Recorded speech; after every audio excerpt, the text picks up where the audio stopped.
And joining us right now is Dr. Ben Carson, live this morning in Des Moines, Iowa. Sir, good to see you. Thanks so much for joining us. Thank you, Marie. I want to ask you about the substance of your campaign, certainly. And I know earlier in the week we talked about your tax plan, which I personally am very impressed with. But let's kick it off with the debate last night. How do you think you did? I think I did well. I had the least amount of time to speak, but I think I said the most. And, you know, that's what's important. You know, we've gotten into a situation in our country where we want to be entertained. It's almost like the ancient Romans. Go to the Colosseum, see the blood and gore while your society collapses around you. And at least we had a chance to talk a little more about substance, although I don't think that the time was very equitable. But nevertheless, we did get an opportunity to speak about time, substance. You don't think the time was equitable? Let me ask you this: because you're not a traditional candidate, establishment, outside, and you've gotten such regard from so many people. People are wondering, how would you approach a cabinet? How would you approach, you know, leading the free world? Have you thought about that at all in terms of who might be in your cabinet? Yeah, go ahead, sir. Absolutely. You know, I think a good example is when I became the director of pediatric neurosurgery at Johns Hopkins, it wasn't even on the map. I had to put in place the programs, put in place the people, so that by 2008, U.S. News & World Report ranked it #1 in the country. And that means you have to be able to assess people, assess people's talents. You want to make sure that you have a variety of different advisors. You know, Solomon, the wisest man who ever lived, said, in a multitude of counselors is safety. So you don't want just yes people.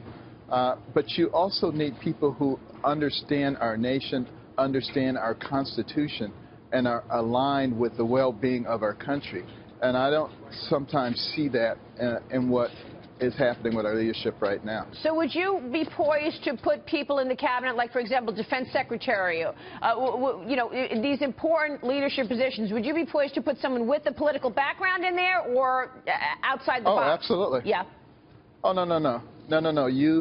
I think the leader himself does not need to be somebody who is an expert in Russian affairs or Middle East affairs, although you can tell from talking to me that I know a lot about that. But I don't claim to be an expert with 30 years of experience in that.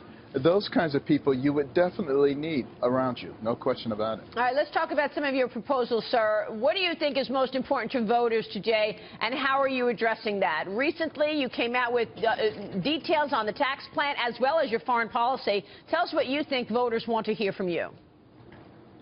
Well, I think there are three areas that concern the people the most. The incredible divisiveness that's going on in our nation, a house divided against itself, cannot stand.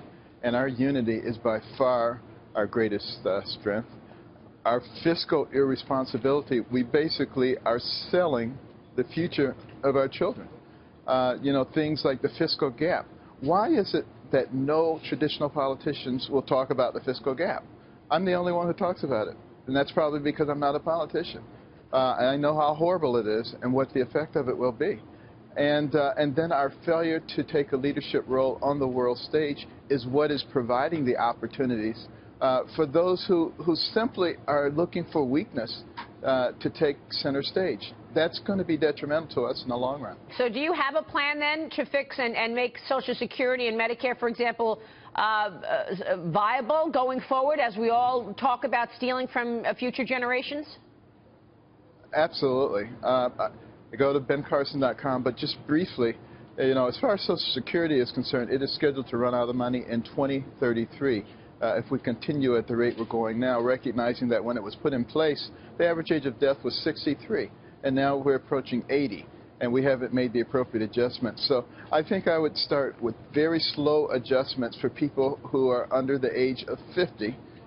It would take probably about 25 to 30 years to get it up to age 70 from 65, so it's a very slow adjustment. For people above that age, obviously it would not be fair to make a change. And for people below the age of 30, we create a situation where they have the ability to direct the funding.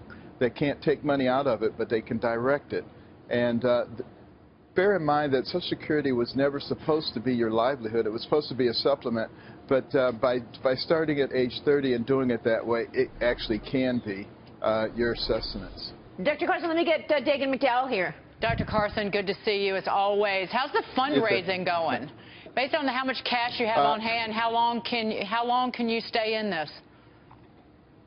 Well, it's picked up pretty substantially recently, and it's not a particular worry at this stage. And also, the very nice thing is that we have reorganized our campaign, and we have people who are much more fiscally responsible in charge now. Here's Jack Otter from Barron, sir. Go ahead. Dr. Carson, the idea of investing money for Social Security is very appealing in some ways, obviously. Right now we have zero growth. It's a pay-as-you-go system. You know, I'm paying for my parents' Social Security, and my kids will pay for mine. But the problem is, of course, there is the possibility of rather major losses when you invest money, especially among people who don't have investment experience. The government thrift program is actually one of the best retirement programs around. Would you use a model like that, or how would people invest for their retirement in Social Security?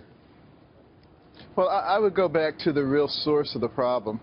You know, from 1850 to 2000, our economy grew at a rate almost twice as much as it's grown since 2001.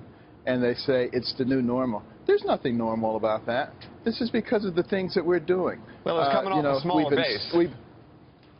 We've encircled the most powerful economic engine the world has ever known with untold regulations. Of course it's not going to function under those circumstances.